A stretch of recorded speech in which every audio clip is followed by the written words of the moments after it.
Bonjour tout le monde, je vous souhaite la bienvenue à une nouvelle séance proposée par Shub Language Academy en partenariat avec The French House Jaipur pour Sunday French Speaking Series. Aujourd'hui, le thème s'intitule La place de l'enfant et son développement au sein de la famille. Nous avons de la chance d'avoir avec nous Madame Maryse Duchamp. Bonjour Maryse, merci d'être venue. Bonjour tout le monde, bonjour. Très contente d'être avec vous. Merci d'être venu. C'est un plaisir pour nous aussi.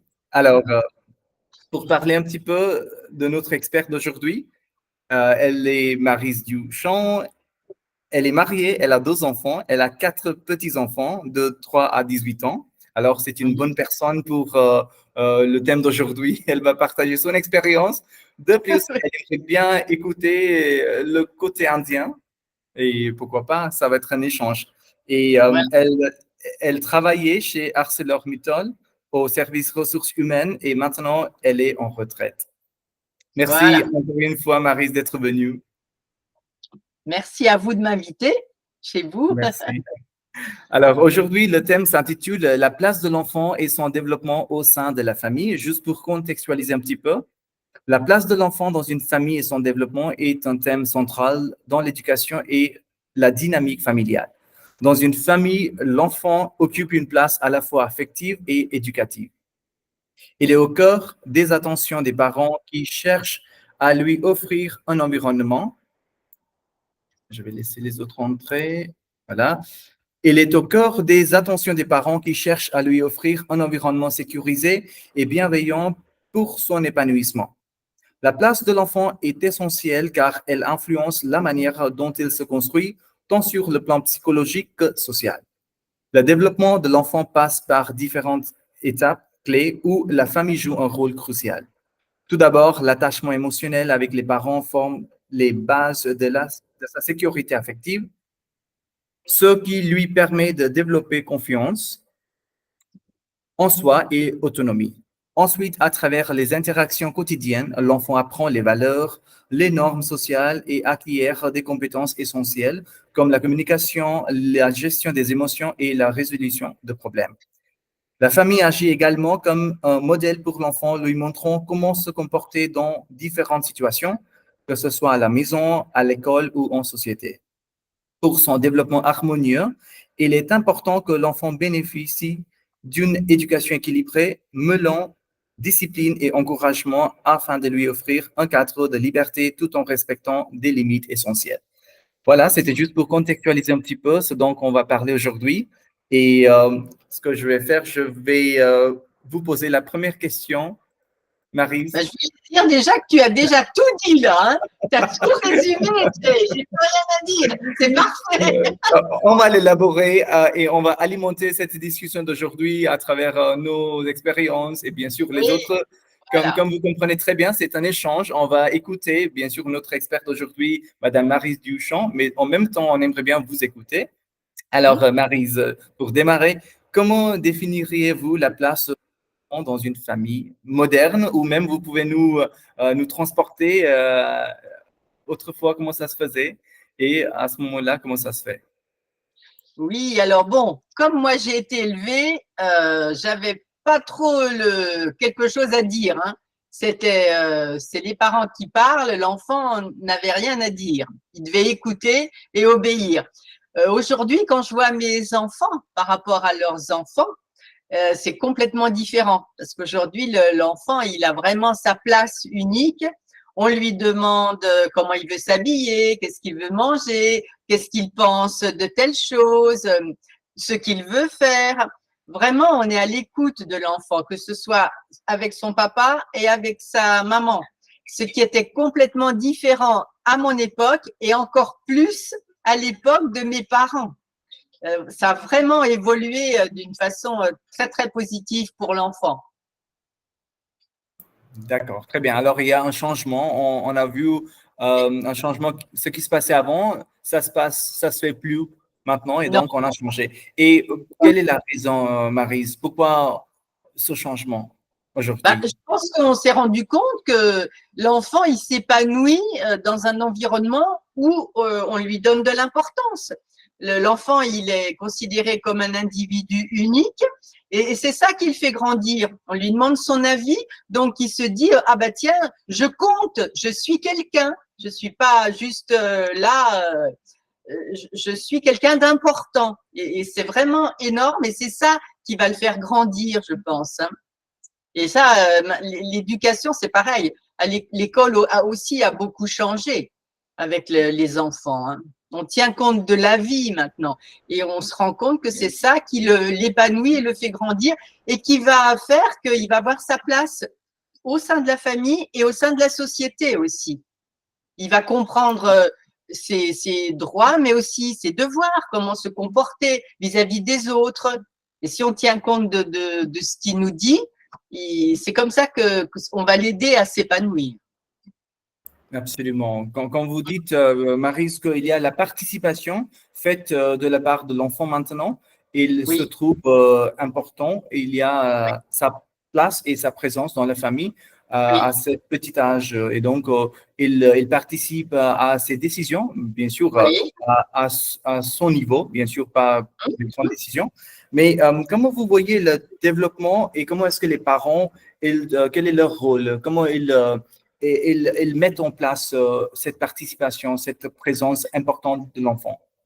Bah, en fait, par la discussion. Maintenant, l'enfant, il est avec ses parents, avec l'écoute. On lui dit, bah, tiens, aujourd'hui, qu'est-ce que tu as fait? Comment tu l'as fait? On lui pose beaucoup de questions et on tient compte. On tient compte de son avis, hein. Enfin, je pense que c'est par l'écoute et la discussion. Et en même temps, par l'amour, hein, faut qu'il sente aimé au sein de sa famille. C'est ça qui va aussi le faire grandir. Oui, absolument. C'est-à-dire, on l'écoute et il y a sa participation, mais Oui. c'est une participation active. Comment vous allez distinguer cette participation? C'est juste toute petite, je dirais, enfin, l'enfant s'implique, mais d'une façon pas très profonde, mais ça se fait petit à petit au fur et à mesure, et c'est un conditionnement. Comment ça se fait? Oui, petit à petit, hein, tout petit déjà. Et puis après, plus il grandit, plus on le fait participer dans le choix de ses jeux, même de ce qu'il veut manger, de comment il veut s'habiller, euh, qui sont ses copains. Enfin, c'est petit à petit au niveau, plus on y grandit, plus il va participer. Mais dès tout petit, on lui demande son avis, on le considère comme un enfant unique et dès l'enfant, enfin, dès qu'il marche, en fait, depuis tout petit. D'accord, très bien. Alors, ce que vous dites, Marie, c'est intéressant parce que quand on va demander à un enfant de son avis, bien sûr, il se trouve, il commence à s'impliquer dans les conversations familiales et qu'il a son avis à partager et ses opinions à nous donner. Voilà. Et donc, mais ça commence par lui demander, mais comment tu as passé ta journée? Qu'est-ce que tu as fait? Voilà. C'est-à-dire établir un dialogue, mais avant, ça ne se faisait pas quand les enfants, ils étaient petits, ils allaient à Non, l'école, ils rentraient, ils étaient entre les gamins et que les parents ne leur posaient pas de questions. non, tout Et, à fait, et oui, oui. oui, c'était pareil même en France, mais je pense qu'il y a Oui, une ah oui, petite absolument. décalage. Oui, oui. Et on lui demandait pas ce qu'il voulait manger ou comment il voulait s'habiller. On lui préparait ses affaires, on le mettait à table et puis c'est tout, quoi. On lui demandait pas son avis. Oui, c'est vrai. Mais comme vous venez de dire que maintenant, ça a changé et qu'il y a la présence importante de l'enfant dans la famille. Et on trouve les nouveaux papas. Même Oui, on voyait avant que surtout les mères, bien sûr, les mères, elles étaient toujours à côté de leurs enfants. Mais par rapport, quand on va parler des pères, on trouve les nouveaux papas. Quand je dis nouveaux papas, alors avant, les papas, ils gardaient cette distance, ils se mettaient à l'écart par rapport à cette affection avec leurs enfants. Et c'était partout pareil. Mais maintenant, on trouve même en Inde, même en France, je pense que c'est un phénomène mondial que les papas, les nouveaux papas, ils sont vraiment très proches de leurs enfants. Ils veulent passer plus de temps avec leurs enfants. Comment vous évaluez, vous observez ce phénomène qui change? oui, oui, absolument, hein. Même à mon époque, mon mari il était en retrait. Il n'a jamais changé les couches de mes enfants. Alors que maintenant, je vois ma fille, son mari, il est capable de s'occuper des petits exactement comme elle. Il change la couche, il donne à manger, il joue avec les enfants. Le rôle du papa a complètement changé aujourd'hui, hein. Et heureusement, heureusement. Avant, c'était que la maman qui devait tout faire. Et heureusement, aujourd'hui, d'avoir les deux parents au travail, il faut partager. Donc, c'est important que le papa s'implique aussi, hein, dans les jeux, dans les faire manger, les changer, leur raconter des histoires le soir pour les mettre au lit. Avant, c'était que la maman qui faisait ça. Et maintenant, le papa s'implique beaucoup. Tout à fait. Et comment vous voyez, Maryse, qu'avant, quand il y avait cet écart, cette distance entre l'enfant et le papa, et donc, je ne sais pas si on peut le nommer, on peut le considérer, la peur, le respect, et donc, la maman avait une phrase importante, je vais dire à ton papa. Et donc, Oui, si, voilà, vous voyez, c'est le papa qui va te punir, hein. voilà, c'est lui Je vais qui dire va à ton papa que tu as mal fait, et lui, il était plutôt là pour punir, pour dire oui, je vais dire à papa que tu as mal fait ça et ça. Voilà. C'est vrai, Mais, en fait, on entretenait un peu ça, hein. Le papa était là pour corriger, pour gronder, et voilà, exactement, c'était ça. Alors que maintenant, non. maintenant, non. Et donc, vous pensez que par ce côté affectif, quand il y a cette proximité qui est vraiment proche entre l'enfant et le papa, alors il y a plus je dirais, la clarté et je dirais, une connexion forte entre les deux, ou bien que ça peut aussi entamer, ça peut engendrer une sorte de, je dirais, enfin, pas non-respect, mais il va considérer son papa comme son ami et que la peur, le respect, on peut le trouver dans un état un peu embrouillé. Oh non, non, non, non, non, non, non. En fait, maintenant, l'enfant, il doit pas d'abord avoir peur, hein, de ses parents. Je trouve que c'est pas bien juste que l'enfant ait peur de ses parents, hein. Donc, les deux, maintenant, participent à l'éducation, autant le père que la mère. Et l'enfant, non, il fait pas. Enfin, moi, je vois mes petits-enfants, ils considèrent les deux pareils, hein. Il n'y a pas plus un qui va punir que l'autre. Non, non, c'est les parents, c'est la même chose, hein. Le papa ou la maman, pour les petits-enfants, c'est la même chose. Au niveau de l'éducation, au niveau de la punition, s'il y a punition, non, c'est la même chose. Ils participent aux devoirs aussi de l'école. Non, il y a plus la différence comme on faisait. Et l'enfant, il respecte aussi bien le papa que la maman. C'est la même, il les voit pareil, hein, au niveau de l'éducation. Oui. C'est-à-dire quand le parent, enfin le papa, quand il s'implique, ça va vraiment aider à, enfin, l'épanouissement de cet enfant parce qu'il trouve son papa et sa maman tous les deux, Ah, voilà, oui, autour de lui. Oui, d'accord. absolument, absolument, oui. Et de plus, Maryse, vous avez parlé des petits éléments comme on demande à son enfant, qu'est-ce que tu veux manger, comment tu vas passer ta journée. Mais de ces éléments-là, quand on va passer vers les émotions, comment vous voyez les choses s'évoluer, par exemple? Avant, on considérait pas les émotions des enfants, c'est-à-dire il est triste ou il est en colère, et il est content, et donc on faisait pas attention à ce que faisaient les enfants. Mais maintenant, il faut vraiment prendre conscience de ce qui se passe avec son enfant. S'il est triste, quelle est la raison et Ah pourquoi oui, il n'arrive pas à gérer ses émotions. oui, Mais comme l'enfant vient au centre de la famille, et de la même façon, ses émotions ont de l'importance. Et oui, comment on peut absolument, oui. comprendre cette transition Ah émotionnelle? oui, oui, oui, bien sûr, oui, oui. Alors attendez, il y a Bruno qui voulait intervenir. Le fait Oui, qu'il y a Bruno, oui, il n'y a pas très longtemps, il n'y a pas très longtemps ici en allez, Europe, où on considérait le bébé, oui, quand il avait un problème et qu'il fallait l'opérer, il n'y avait pas d'anesthésie. Parce qu'on pensait que l'enfant ne souffrait pas. Tu te ah rends d'accord, compte? C'est Oui. le Moyen Âge. On pensait que l'enfant, jusqu'à 1 an, 2 ans, n'avait pas de souffrance.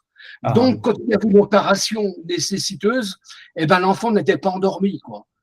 Donc, tu imagines les souffrances du bébé à l'intervention. Et c'est pas si vieux que ça. On a pris conscience qu'un enfant et qu'un bébé avaient exactement les mêmes émotions qu'un adulte et les ah. mêmes peines et les mêmes souffrances. Mm. Mais, Et mais il faut peut-être, oui, pardon, oui, allez-y, oui, Marie. absolument, si on voit l'enfant triste, il faut absolument savoir pourquoi. Parce que à l'école, il peut y avoir des petits soucis avec ses copains. Peut-être qu'on se moque de lui. Et c'est très important, très, très important qu'il en parle. Parce qu'il faut que les parents puissent le rassurer, intervenir si nécessaire, hein. Ça, il faut vraiment être attentif à ça, surtout aujourd'hui, hein. Il y a des choses, des harcèlements scolaires, on en voit de plus en plus, et l'enfant souffre, et ça peut faire de gros, gros dégâts dans la tête des enfants si on s'en aperçoit pas. Donc, c'est important de le faire parler. Si on se rend compte de quelque chose, il faut absolument savoir qu'est-ce qu'il y a qui va pas. Oui, tout à fait. Mm, Ce mm. que vient de dire Bruno, ça me fait penser à une chose, on va discuter ça. Quand un enfant dit quelque chose et que c'est pas compréhensible, on n'arrive pas à comprendre, on dit que non, il n'y a pas de logique. C'est pas, enfin, il dit n'importe quoi. C'est-à-dire quand les adultes n'arrivent pas à comprendre ce que dit l'enfant, alors il n'y a pas du sens. Et quand il n'y a pas du sens, c'est-à-dire c'est quelque chose d'inutile et il n'y a pas de sens pour ce truc-là. Et ça va non seulement pour les petites questions que posent les enfants, des fois on les ignore. Des fois, Mm. quand l'enfant est triste, on ne fait pas attention parce que sa tristesse est toute petite et que son existence, l'existence de cette tristesse, n'a pas d'importance dans ma vie à moi. Enfin, je parle des parents. Voilà. Et donc, quand on va nous focaliser, on va se focaliser plutôt à ces émotions-là pour dire que pour cet enfant, il y a de l'importance pour cette émotion. Alors, il faut vraiment valoriser ce que dit l'enfant, comment il se sent, et ainsi, il faut vraiment il faut prendre soin de cet enfant. Ah Voilà. oui, oui, absolument. Oui, oui, tout à fait, hein. Il faut l'écouter et puis l'amener à parler si on comprend pas, se dire mais pourquoi tu me dis ça? Essayer de trouver qu'est-ce qui fait qu'il nous a dit ça, hein. Il faut surtout pas ignorer parce que ça peut être très très important. Et en plus, l'enfant peut penser que ses parents s'en fichent de ses émotions. Et ça, c'est terrible, hein. Il faut le considérer et ça et vraiment être attentif à ça. Tout à fait. J'étais en train de regarder une toute petite vidéo basée sur les émotions des enfants, dans Oui, laquelle on a vu qu'un enfant, quand il pleure, il faut qu'il y ait quelqu'un pour l'apaiser, pour le calmer. oui, Si ça ne se fait pas à un bon moment, ça peut vraiment impacter son développement de cerveau.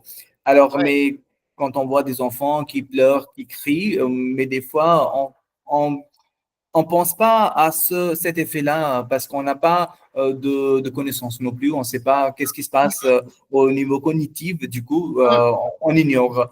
Mais ça peut aussi avoir des impacts néfastes et négatifs à Oui, long terme, voilà, pour tout cet à fait. enfant, pour son Oui. développement. Ah oui, oui, absolument. Oui, oui. Et dans Et ce s'il cas-là, pleure, il y a une raison, hein. S'il pleure, il y a une raison. Soit il a mal quelque part, soit il souffre. oui, Et il faut en tenir compte, hein. Il pleure pas comme ça pour rien, un enfant. S'il pleure, c'est qu'il y a une souffrance. Donc, il faut absolument trouver qu'est-ce qu'il y a qui va pas, hein. Il a peut-être peur de se coucher tout seul, peur dans le noir, peur parce que ses copains l'ont embêté. Il faut en tenir compte. Oui, oui, tout à fait. Ouais. très bien. Et une fois on aura compris la raison, alors il faut le traiter d'une façon enfantine, pas d'une façon adulte, parce que le problème, je dirais, le traitement, c'est que on va le traiter cet enfant comme un adulte. Et donc on va dire non, non, ça va aller, ne t'inquiète pas, si l'enfant a peur de se coucher tout seul dans une chambre et qu'il a besoin de quelqu'un auprès de lui, voilà, on lui dit non, non, ça va aller. Et donc, comment vous voyez, Maryse, de l'apaiser, de le calmer, mais que ça soit petit à petit et que ça ne dérange pas non plus son développement? En fait, après, faut quand même être attentif. Faut quand même prendre en considération. Il faut trouver. Alors, je ne sais pas comment, hein, mais il faut l'apaiser. Il faut le rassurer et pas prendre ça à la légère. Pas dire non, non, ça va passer. Non, il faut vraiment apporter quelque chose. Hein. Trouver le moyen, peut-être lui donner un objet qui va le rassurer, quelque chose qui appartient à ses parents. S'il a peur dans le noir, laisser la lumière allumée, mais pas dire ça va passer. Non, non, ça va pas passer tout seul. Hein. Je pense qu'il faut aider, il faut trouver quelque chose pour le rassurer. Oui, absolument. Oui. Et Maryse, comment vous voyez la présence d'autres enfants dans la famille, les frères et les sœurs, comment ça ajoute pour créer cette personnalité de cet enfant ou son comportement de partage, d'harmonie, de discussion? Alors, bon, ce qu'il faut savoir, c'est que on a tendance à souvent dire, oh ben, tiens, ta sœur, à cet âge-là, elle faisait ça. C'est pas bon, ça. Hein, parce que chaque enfant est unique, il faut surtout pas le comparer. Parce que ça, c'est très néfaste pour lui. Il va se sentir dévalorisé par rapport à ses frères et sœurs. Hein. Par contre, oui, on leur apprend à partager, à prêter, à jouer ensemble, mais surtout pas les comparer dans leur évolution. Parce on aurait tendance à dire, ben, à son âge, lui, il savait compter, lui, savait surtout pas hein, laisser le temps à chacun, et ne pas faire de différence entre les enfants et ben, leur apprendre à jouer ensemble, à partager, à prêter, à se respecter. Mais ce que je veux dire surtout, voilà, il faut pas comparer les enfants les uns entre eux. Hein. C'est vrai. C'est vrai. Alors, j'aimerais bien parler de ce terme, la gifle.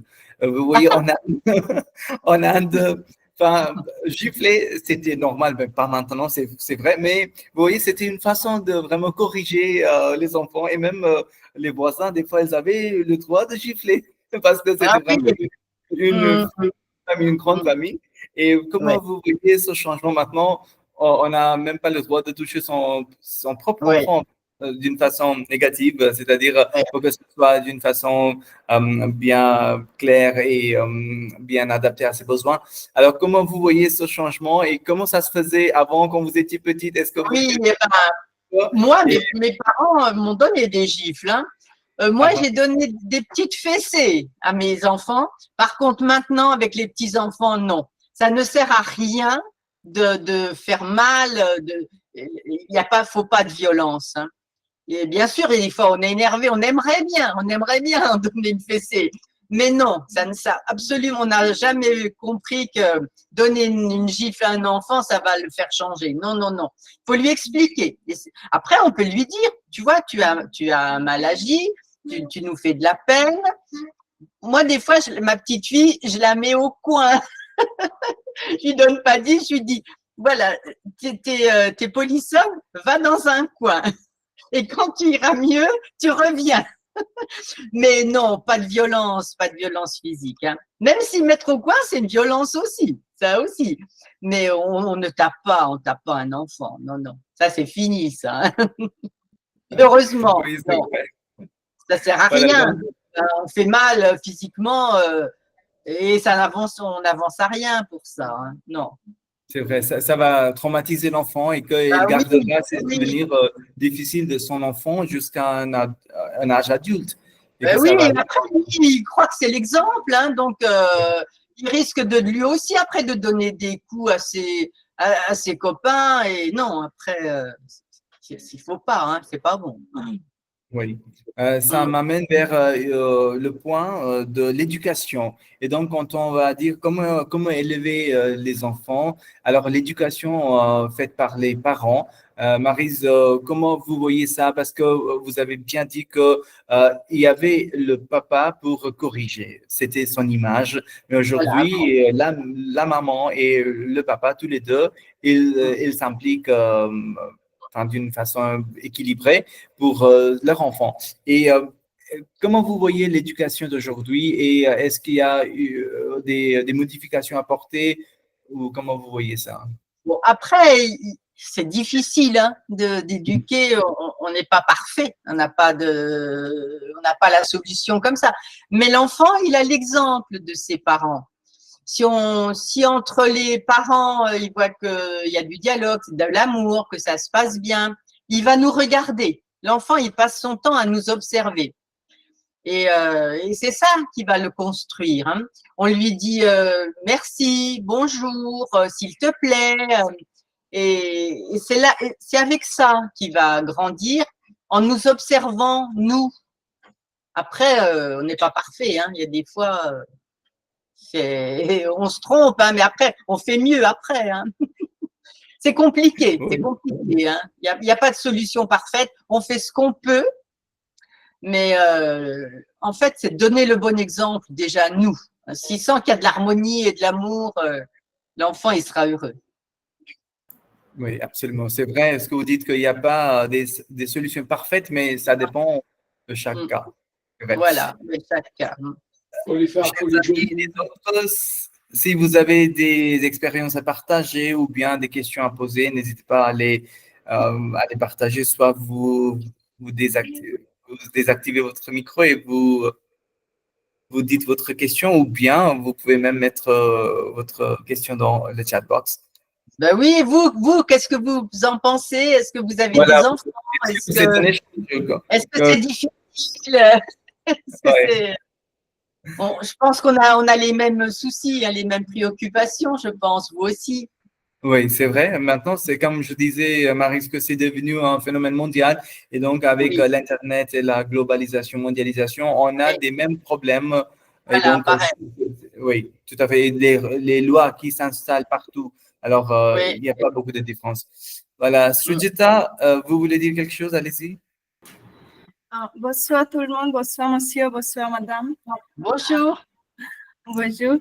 Je suis pas maman, mais je suis enseignante dans une école et je veux juste poser la question qu'est-ce que vous pensez du sujet de surestimation et sous-estimation d'un enfant quand il s'agit des choses académiques ou bien les choses extrascolaires? Vous voulez dire surestimation, c'est-à-dire surestimation et parfois la sous-estimation aussi. De la part de l'enseignant? Oui. Enseignant et les parents, parfois les parents aussi. Qu'est-ce qu'on doit penser sur ce sujet? Alors ça, vous voulez dire qu'on le surestime par rapport à ses capacités? Oui, madame, je veux bien donner un exemple. Une fois, c'est passé dans mon école que l'enfant s'est raté dans l'examen et il n'a pas donné l'examen et il a dit qu'il doit échouer l'examen, c'est pourquoi il n'a pas passé l'examen. Et il avait la peur en soi. Et les parents aussi nous a envoyé un courriel. On m'a dit que oui, mon enfant n'est pas préparé pour l'examen et c'est pourquoi il ne va pas passer l'examen. Et ce sujet m'a dérangé beaucoup et je ne trouvais pas la solution à ce jour-là aussi. Et je veux dire, est-ce que vous pouvez m'aider à trouver une solution pour ce problème? Alors, vous voulez dire que l'enfant n'a pas pu passer l'examen parce qu'il avait peur ou Parce qu'il pensait qu'il n'est pas préparé pour l'examen Et Ah, il n'avait pas travaillé assez, il n'avait pas travaillé pour oui, passer les… oui, oui, Ah, bah, s'il n'a pas travaillé, malheureusement, oui, c'est lui qui est responsable de son travail, hein.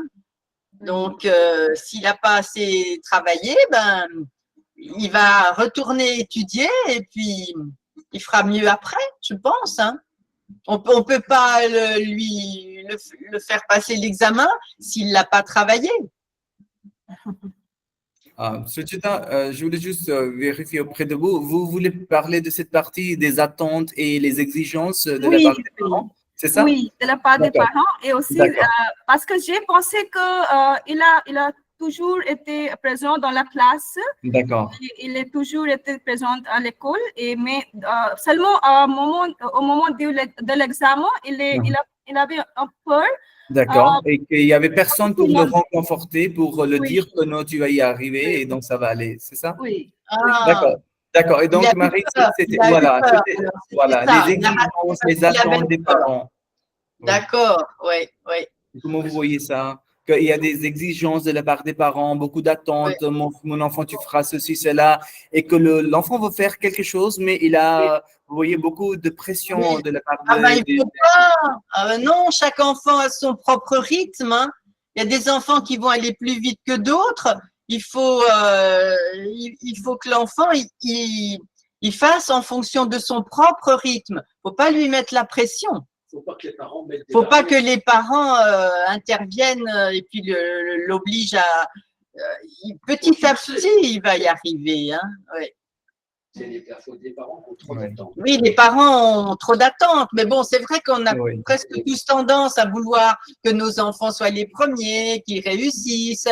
Et ça, non, chaque enfant va évoluer avec ses compétences petit à petit. Donc, il faut pas mettre la pression. Je pense, hein, moi. Ouais. Non, non, mais Ouais. c'est vrai. Oui, oui, c'est vrai, c'est vrai. Merci, merci, madame, merci. Oui. Merci, Ouais. Sujita. Merci, Marie. Oui, les autres, si vous avez des choses à partager, des expériences, Oui. ou comment c'était votre enfance, si vous voulez partager de votre enfance. Oui, Smruti, allez-y.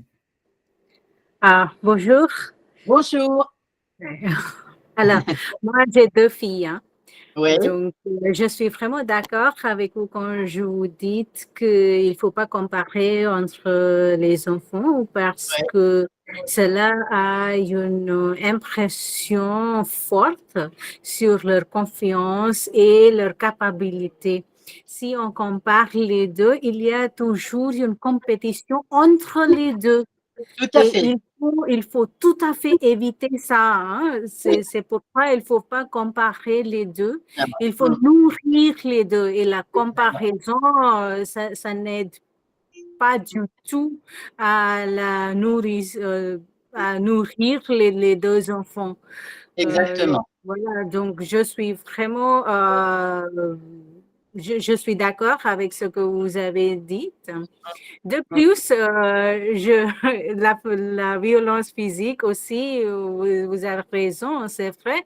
Il faut pas gifler, c'est vraiment, je sais pas, c'est gifler, j'arrive pas à trouver les mots. Oui. Ça traumatise beaucoup, hein, émotionnellement. C'est Tout à fait. vraiment.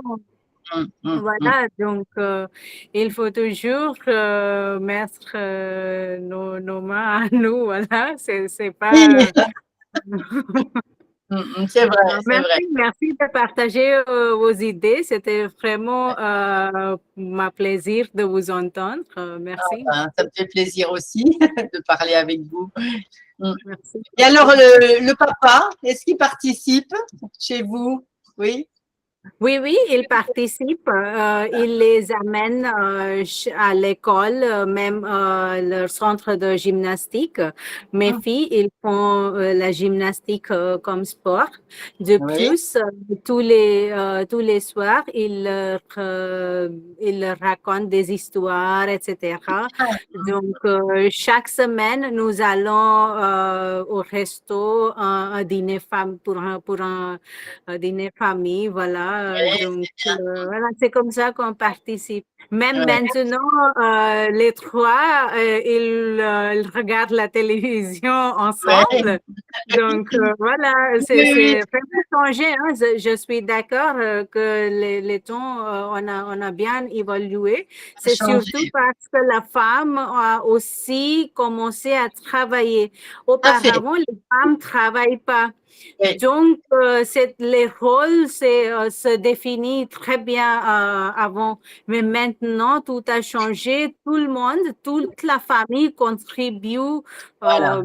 Peut-être également, peut-être pas, ça je suis pas sûre, mais Oui. chacun contribue à élever les enfants. Donc, voilà.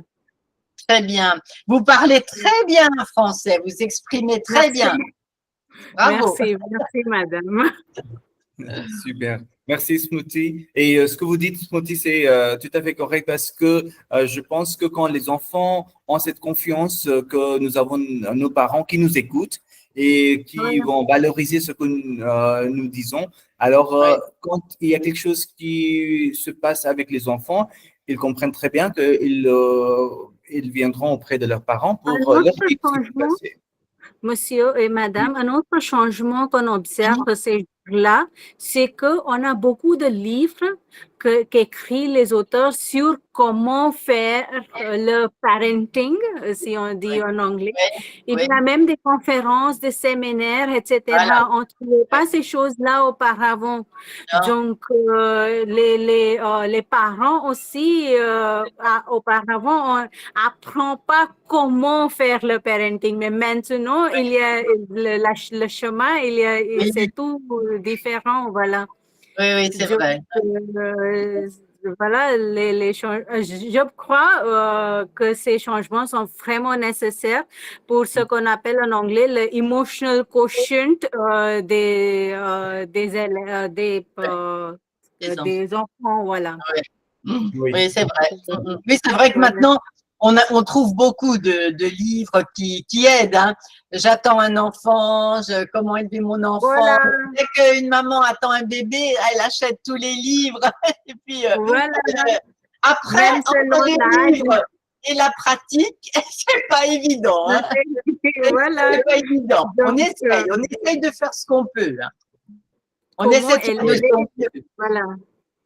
Vraiment, comment Très bien. élever un enfant, c'est un topic très, très important ces jours-là.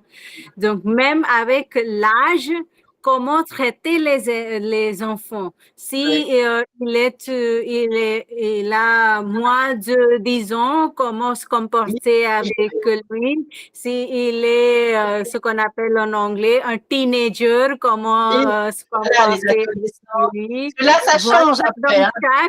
voilà. Oui, oui. Donc, Après, il y a des rencontres. Hein.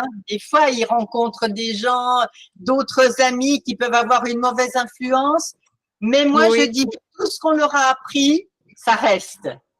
Même Ouais. même si ils ont d'autres rencontres un peu plus négatives, ça va rester ce qu'on leur a appris. Et un jour ou l'autre, ça revient. Ouais. Je vois, on a des exemples. On se dit, oh, bah, il a mal tourné, mais un jour ou l'autre, il reprend conscience des valeurs de la vie. Et tout ça, c'est pas inutile, tout ce qu'on leur apprend tout petit, parce que plus tard, ça revient. Oui, je suis vraiment d'accord avec ce que vous avez dit. Ouais. Merci. Parfait, merci. Merci Smoothie, merci Marie pour vos réponses. Alors, je vois Sima. Sima, allez-y. On aimerait bien vous écouter. Oui, merci Jeff. Bonjour, bonjour Bruno, bonjour Jeff, bonjour à tous. Bonjour. Et tout d'abord, Jeff, je te félicite pour cette belle initiative et je regrette que j'ai raté plusieurs séances. Pas de souci, on a enregistré Oui. toutes les séances. Oui, oui. Merci. Et moi, Bruno, je partage en fait votre avis. Moi aussi, je pense dans la même manière. Tout cela a beaucoup, beaucoup changé maintenant. Je me rappelle quand j'étais petite et nous avions peur de nos enfants. Et si je parle, je ne sais pas comment on dit exposure en français. Ouverture, voilà, il y a une grande ouverture. Renverture. Ouverture. Ouverture, oui. Les enfants d'aujourd'hui, ils ont l'ouverture. L'ouverture, c'est ce que tu as dit, Jay. Oui. Mais quand nous étions petites, nous n'avions pas la même ouverture et même nous n'avions pas les mêmes occasions. Il n'y avait pas l'Internet qui est la plus grande source. Oui, et en fait, on a presque tout discuté, mais une commentaire, je voudrais faire.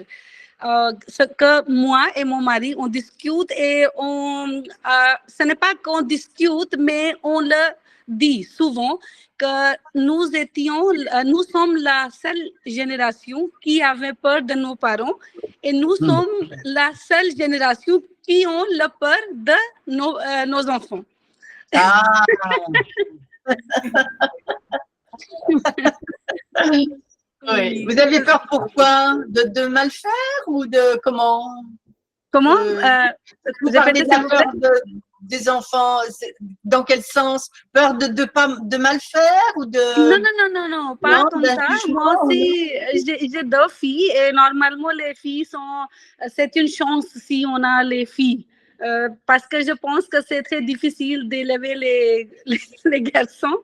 Je n'ai pas d'expérience, mais quand je vois les amis ou des personnes qui ont des garçons et quand ils partagent des problèmes, moi je pense, je suis vraiment chanceuse que je n'ai pas de garçons. Il y a des problèmes différents en fait. Oui, et quand je dis… c'est la même chose quand aujourd'hui on donne, c'est vrai qu'on donne beaucoup d'importance à nos enfants. Et quelquefois, on a même, on ne se rend compte pas que cela devient une raison de dispute. Par exemple, si moi je veux faire quelque chose, ou je vais aller quelque chose, je veux voyager, je veux aller à un endroit. Mais mes filles, elles diront, mais non, on n'aime pas les montagnes, on ne veut pas y aller et il faut qu'on aille à la plage ou à des endroits comme ça. Et à ce moment-là, quelquefois, je pense que quand nous étions petits, nos parents nous disaient, OK, on va y aller et on y allait. Exactement. Et pas de discussion, mais maintenant, on doit leur demander leur jour préféré, quand elles peuvent venir avec nous, si elles veulent venir ou non. Donc, beaucoup de choses ont changé et c'est bien aussi parce que je me rappelle quand je me suis mariée, comme l'ambiance qu'on a ou l'environnement qu'on avait, ce que j'ai vécu.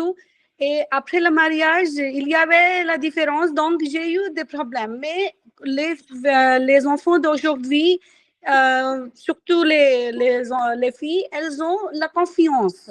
La confiance qui va leur servir d'aller au loin. Donc, c'est bien aussi. Donc, il y a toujours des côtés positifs, négatifs. Donc, voilà, c'est ce que je voulais dire. Merci beaucoup. Alors, il faut dire, bon, d'accord, cette année, on va à la montagne et l'année prochaine, on va à la mer. Hein? Il faut dire, il faut trouver… Oui, il faut balancer les deux. Oui, mais il y a toujours le dispute pour les jours. Quel congé, quel jour, quelle semaine, quel mois. Voilà. Oui, on doit Ouais. tout discuter. Voilà. Ouais. Merci. Mais c'est vrai que les filles, avec les mamans, c'est fusionnel presque. Hein. Elles vont plus se confier et tout. C'est vrai que le garçon, moins. Hein.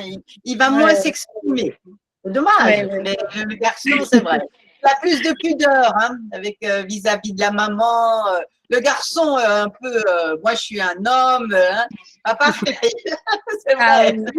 oui, c'est vrai. Je peux pas parler de ma tristesse, de l'émotion, je suis un mec, quoi. Hein.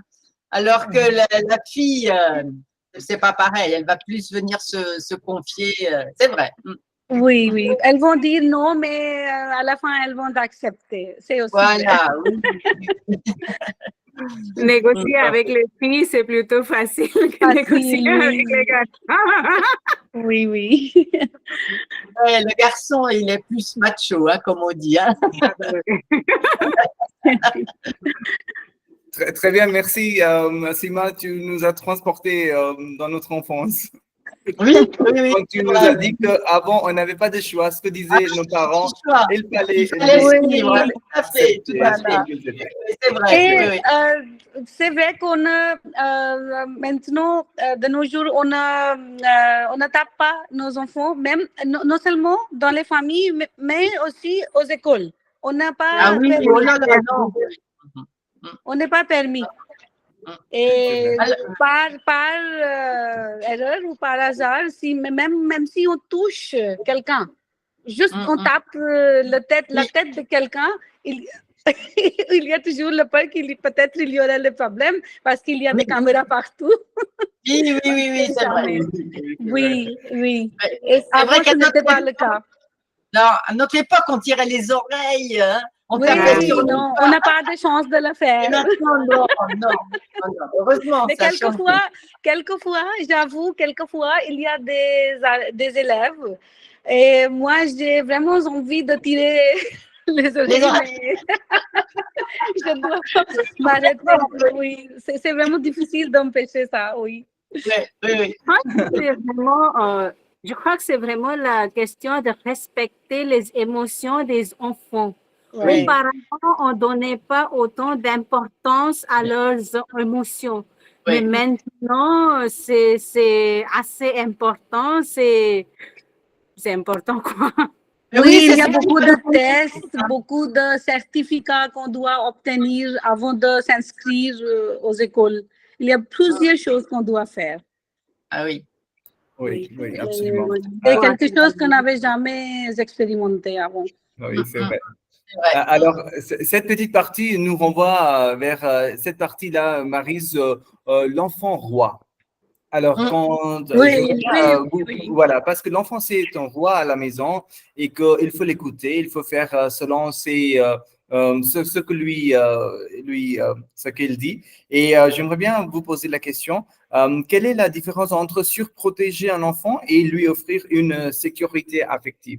C'est-à-dire parce que c'est un enfant et donc je vais juste ajouter deux termes. Avant c'était avoir le désir d'un enfant. Avoir un enfant, c'était le désir d'enfant. Et maintenant, c'est devenu enfant de désir.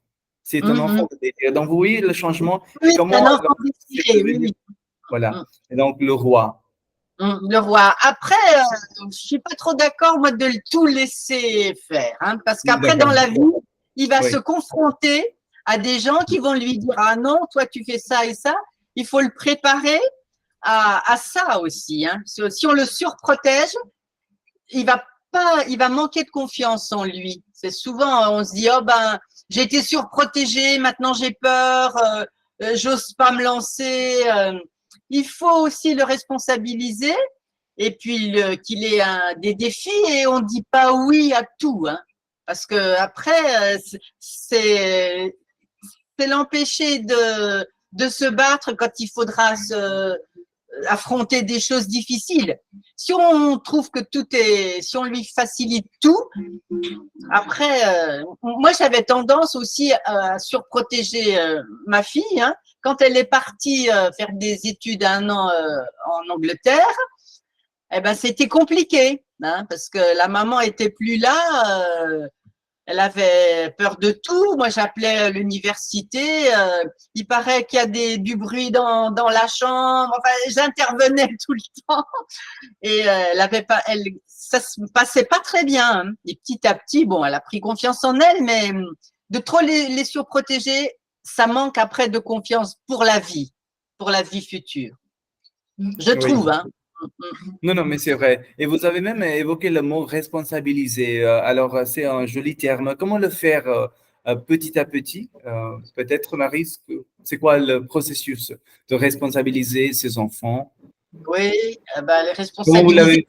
Comment vous l'avez fait chez vous? Oh, alors ça, je vous dis, moi, je les ai surprotégés aussi, hein. Après, oui, responsabiliser, c'est dire, là, tu dois agir comme ça, quoi. Comment dire, prendre tes responsabilités, c'est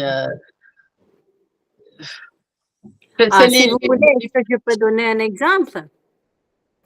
Oui, il faudrait qu'on trouve un exemple, comment les responsabiliser. Toi, tu as une idée? Moi, j'ai 2 filles. Demande au papa. D'accord, pardon. Et donc, c'était l'anniversaire de ma fille aînée, hein, le 21 septembre, et elle voulait organiser une soirée pour ses amis. Donc, je lui ai demandé, voilà, qu'est-ce que tu veux faire? Comment est-ce que tu voulais faire ça? Donc, elle m'a dit qu'elle veut organiser un dîner pour ses amis au restaurant. Donc, je lui ai demandé à quel restaurant est-ce que vous voulez faire. Donc, petit à petit, elle commence à apprendre comment organiser une soirée. Qu'est-ce qu'il faut faire pour organiser une soirée? Et puis, je l'ai amenée aux plusieurs restaurants. Je l'ai demandé à aller demander au serveur ou je ne sais pas, quelqu'un responsable là-bas et demander est-ce que c'est possible d'organiser une soirée ici samedi le 21 ou pas? Est-ce que je peux inviter 10 personnes, 3 personnes? Est-ce qu'il y a des tables suffisantes, etc. Donc, elle-même est allée demander ces questions-là. Donc, vous voyez, j'étais là. Oui. Mais ce n'était pas moi qui a demandé les questions, c'était elle qui a demandé les questions au responsable du restaurant. Donc, comme ça, elle a appris beaucoup de choses. Donc, je crois que c'est un exemple de responsabiliser. Voilà. Oui, mais les grandes, c'est par rapport aux plus petits. Alors, peut-être, au lieu de les habiller nous-mêmes, de lui dire mets tes chaussettes, prépare toi-même, mets la table ou des petites choses comme ça. Hein, leur donner des petites tâches, s'habiller tout seul, se brosser les dents tout seul, préparer son cartable tout seul, au lieu de faire à leur place. Je pense que c'est ça. C'est de les laisser un peu autonomes, plutôt de leur autonomie, plutôt que de tout faire. Des fois, pour aller plus vite, allez hop, on l'habille et tout. En fait, peut-être les laisser faire eux-mêmes des petites tâches, hein, tout petits. Mais effectivement, en grandissant, c'est différent. Laisser les mettre face à leurs contradictions à chaque fois. Oui, Bruno, il dit c'est aussi les mettre face à leurs contradictions, c'est-à-dire. C'est-à-dire qu'un enfant, ça va de tous les côtés. Il a du mal à s'endiguer. Donc, on est là pour les aiguiller, leur apprendre les valeurs. Et à chaque fois qu'un enfant fait des choses qu'il n'arrive pas à comprendre, par exemple, un exemple tout bête, un enfant marche et va voir une mouche, une araignée ou quelque chose comme ça, il va l'écraser. C'est son premier réflexe, c'est comme ça. Alors, on lui dit, non, ce que tu fais, c'est pas bien. La nature, c'est pas ça. La nature, c'est la vie. Donc, à chaque fois qu'un enfant sait pas trop ce qu'il va faire et va aller directement à son réflexe, là, on les met devant ces contradictions. On dit, mais c'est pas ça la vie, c'est pas ça les choses. Et on leur explique tout doucement comment on peut faire. Et en fait, Maryse, elle l'a dit tout à l'heure, il n'y a pas de secret. Le seul secret, c'est l'amour et c'est l'explication. Ouais. Tout à fait. Ah oui, tout à fait, absolument. L'amour et l'explication. Oui, ce sont les mots-clés pour vraiment éduquer Et la les enfants. musique. Et la musique. Ah oui, Didier, La guitare. oui, parce que c'est le langage universel, on en a parlé. oui, voilà, ouais. Ils comprennent tout ça. Absolument, absolument. Très bien, parfait. Voilà, si les autres, vous avez quelque chose à ajouter. Smita, si vous voulez dire quelque chose, je ne sais pas, peut-être, enfin, ou les autres, si vous avez quelque chose à ajouter, n'hésitez pas à le dire. Moi, je vais ajouter Oui, pas de grand-chose. oui, Moi Cachemire. aussi, j'ai 2 filles. Ils ont grandi maintenant, ils sont devenus médecins. Les oui. deux sont les médecins, mais les deux, elles sont diamétriquement opposées. Ah, oui, oui. Eh oui. La petite, elle est trop timide, elle est trop sage, mais l'aînée, toujours très méchante. Les deux sont brillantes, Ouais. intelligentes, mais elle fait beaucoup de, comment dire, méchanceté. Même à l'école, je dois être la directrice nous a appelé pour se plaindre contre l'aîné, mais elle dit aussi que votre aîné doit suivre l'exemple de sa cadette, de sa sœur. Donc, moi aussi, j'étais la tendance à comparer les deux. Parce que la première était toujours méchante.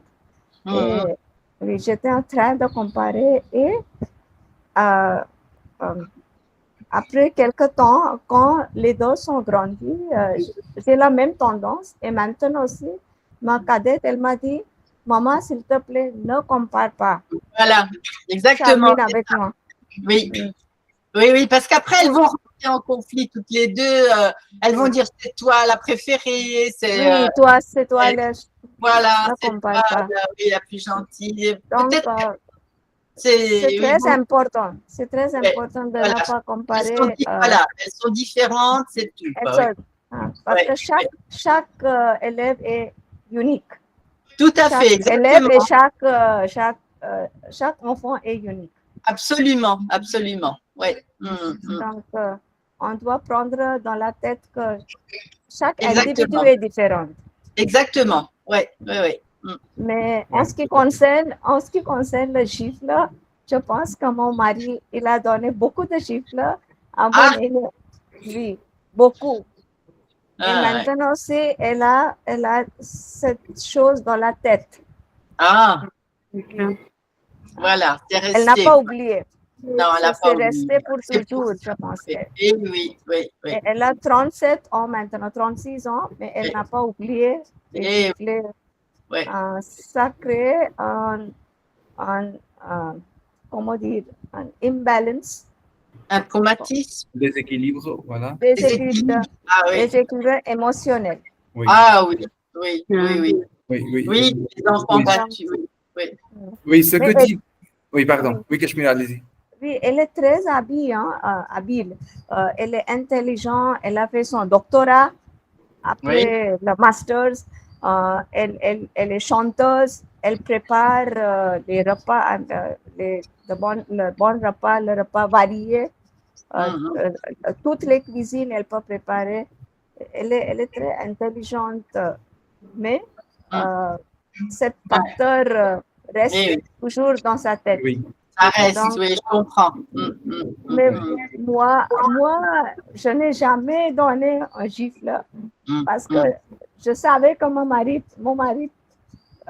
il donne le gifle. Donc, ça ne vaut pas la peine. Non, ça sert à rien. En fait, moi, j'ai compensé. Oui, c'est vrai. Tu les confortais, tout à fait. Conforté et j'ai fait la compensation avec apporter des jouets et des câlins.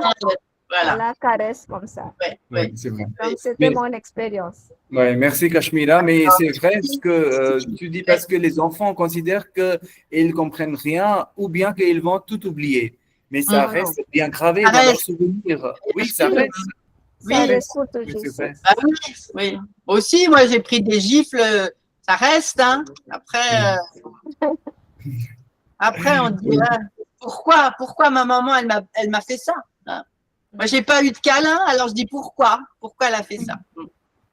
C'est vrai que ça reste, hein, dans la tête, hein. Même quand on vieillit, hein, ça reste tout le temps. Oui, Et c'est vrai. ouais. Alors, très bien. S'il y a quelqu'un d'autre qui veut partager quelque chose, parce qu'on est vers la fin, presque, c'est la fin. Bon, d'accord, très bien. Alors, merci beaucoup, Maryse, d'être venue, de nous parler. Merci beaucoup. Merci. Ça nous a beaucoup touché et avec votre expérience, vous nous avez parlé de votre expérience, bien sûr, et que faut-il faire et comment le faire. Mais c'est vrai ce que vous dites qu'il n'y a pas de règle d'or. Non, il n'y a pas de recette miracle, hein. Ça se saurait, hein. Oui. C'était comme une recette, prendre ça, mettre ça, et non, c'est pas ça, quoi. Oui, c'est vrai. l'expérience, hein. Tout à fait. Mais comme disait Bruno, que c'est l'amour et c'est l'explication qui va L'écoute. régner à la fin. L'écoute. Voilà. Voilà, beaucoup d'écoute. Tout à fait, absolument. Et la musique, on n'oublie Et la pas. musique. Voilà, merci beaucoup Maryse et merci beaucoup Bruno de votre Merci présence. à vous. Salut, Jay. Mais Merci beaucoup, merci à vous. Merci beaucoup. Merci, Bonjour chers à amis. Alain. Bonjour à Alain. Merci. Merci. Merci, Au revoir. Jay, pour Merci. organiser. Merci tout le Jay. monde. Au revoir. Merci. Merci, Au au revoir. revoir, bonne soirée, ciao. Bonne soirée. Bonne soirée. Merci. Bonne Merci. soirée. Au revoir. Merci. Au revoir. Merci. Au revoir. Je reste un petit peu, il va te causer.